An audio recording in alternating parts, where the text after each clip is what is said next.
Selamat sore, Namo Buddhaya. Perkenalkan, nama saya Sordana. Saya dari semester 4 dan saya di sini untuk memenuhi tugas samadhi dan saya mengambil judul yaitu tentang Pancaniwarana atau 5 rintangan batin dan cara mengatasinya. Ya, Pancaniwarana atau 5 rintangan batin merupakan 5 faktor mental yang berfungsi sebagai penutup dan penghalang utama dalam praktik spiritual Buddhis. Secara harfiah, panca yang berarti 5 dan niwarana yang berarti penutup atau rintangan. Kelima faktor ini memiliki kemampuan untuk mengaburkan kebijaksanaan, melemahkan pemahaman, serta menghalangi pencapaian konsentrasi mendalam dan pandangan terang atau vipassana. Ibarat sebuah wadah air, batin yang terkena rintangan ini akan menjadi keruh dan bergolak, sehingga tidak mampu memantulkan kebenaran atau realitas sebagaimana adanya.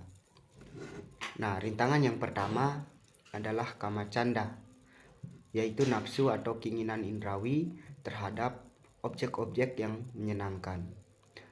Keterikatan ini tidak hanya terbatas pada nafsu seksual, tetapi mencakup hasrat berlebihan terhadap bentuk yang indah, suara yang merdu, aroma yang harum, rasa yang lezat, hingga sentuhan yang nyaman. Keinginan ini membuat batin terus-menerus gelisah, tidak pernah merasa cukup, dan selalu mencari kepuasan di luar diri. Cara utama untuk mengatasi kamacanda adalah dengan merenungkan ketidakindahan atau sisi tidak menarik dari objek tersebut atau asubha, serta menjaga pintu-pintu indria agar tidak mudah terjerat oleh godaan duniawi. Nah, lalu yang kedua, yaitu rintangan yang kedua adalah Byapada. Nah, yang bermakna itikat buruk, kebencian, atau rasa tidak suka terhadap makhluk lain maupun situasi tertentu. Manifestasinya bisa berupa kemarahan, dendam, iri hati, hingga keinginan tersembunyi untuk menyakiti. Byapada ibarat api atau racun yang membakar kedamaian batin seseorang lebih dulu sebelum merugikan orang lain.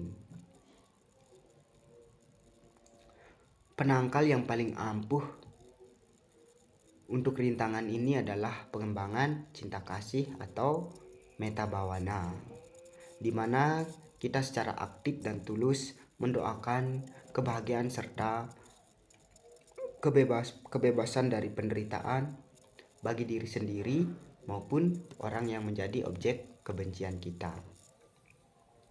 Nah, lalu rintangan yang ketiga adalah dinamida, yang merupakan kombinasi dari kelesuan batin atau dina dan kantuk atau kelesuan fisik mida. Kondisi ini membuat batin menjadi berat, tumpul, dan kehilangan semangat atau energi untuk berlatih. Untuk mengatasinya, seorang praktisi dapat melakukan perubahan fisik seperti membuka mata, membasuh muka dengan air dingin, menatap cahaya, atau beralih dari meditasi duduk ke meditasi jalan. Nah, selain itu, merenungkan urgensi kehidupan dan kematian atau maranasati dapat membangkitkan kembali semangat yang sempat padam agar waktu tidak terbuang sia-sia. Nah, lalu rintangan yang keempat adalah udaca kukuca atau kegelisahan. Udaca yang berarti kegelisahan dan penyesalan berarti kukuca. Udaca membuat pikiran meloncat-loncat, tidak bisa diam, dan sulit fokus pada satu objek. Jadi ini diibaratkan pikiran seperti monyet yang selalu berkeliaran. Nah, sementara itu kukuca membuat batin terbelenggu oleh penyesalan atas kesalahan masa lalu atau kekhawatiran akan masa depan. Keduanya menjauhkan batin dari ketenangan momen saat ini. Lalu cara mengatasinya adalah dengan melatih perhatian penuh pada masa kini, misalnya dengan memusatkan kesadaran pada sensasi napas atau anapanasati, serta menyadari bahwa penyesalan yang berlarut-larut tidak akan mengubah masa lalu, melainkan hanya menghambat kemajuan di masa kini atau di momen saat ini. Nah, lalu rintangan yang kelima adalah wicikica atau keraguan-raguan yang melumpuhkan. Ini berbeda dengan pertanyaan kritis yang sehat.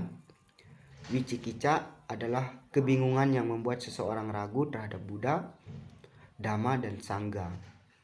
Metode latihan hingga kemampuan diri sendiri sehingga praktisi cenderung berhenti berlatih atau sering berganti-ganti metode tanpa mencapai kedalaman. Rintangan ini dapat diatasi dengan mendengarkan dan mempelajari Dhamma yang benar atau Sadamasawana.